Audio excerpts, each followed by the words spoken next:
Olá, Caicos. Tudo de boa? O episódio começa com eles acordados depois do ronco que tiveram após dormirem por 125 anos.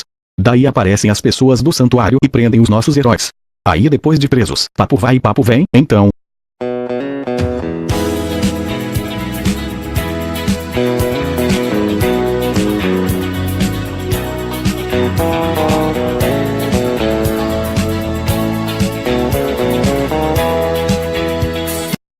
Aí aparece Maia ensinando pra Mad coisas sobre a chama. Olha que fofura essa menina. Aí Idriosa começa a dar risada das coisas que Maia disse. Idriosa diz que Mad ainda é uma criança. Aí quando Maia levanta pra dar uns dabefes nela, Idriosa diz que tá grávida e que não pode apanhar. E Mad responde o seguinte.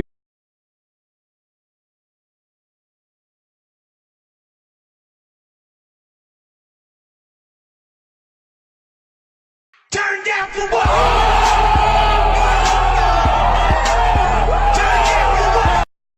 Aí o casalzinho se encontram de novo.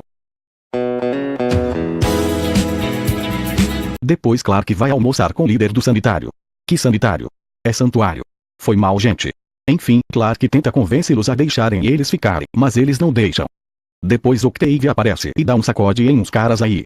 Aí Bella me deixa ela sozinha na floresta porque acha que ela vai estragar com tudo que Monty fez. E mostra o casalzinho de novo. Aí essa mesma garota que gostou de Jordan é sequestrada, aí Clark ajuda a resgatá-la, e então o dono do santuário deixa eles ficarem. Depois que Octavia é deixada na floresta ela é sequestrada. E fim. É isso aí galera, fim do vídeo. Deixem seu like para eu ficar fortalecido e se inscrevam aí no canal e também me sigam no Twitter. O link vai estar na descrição.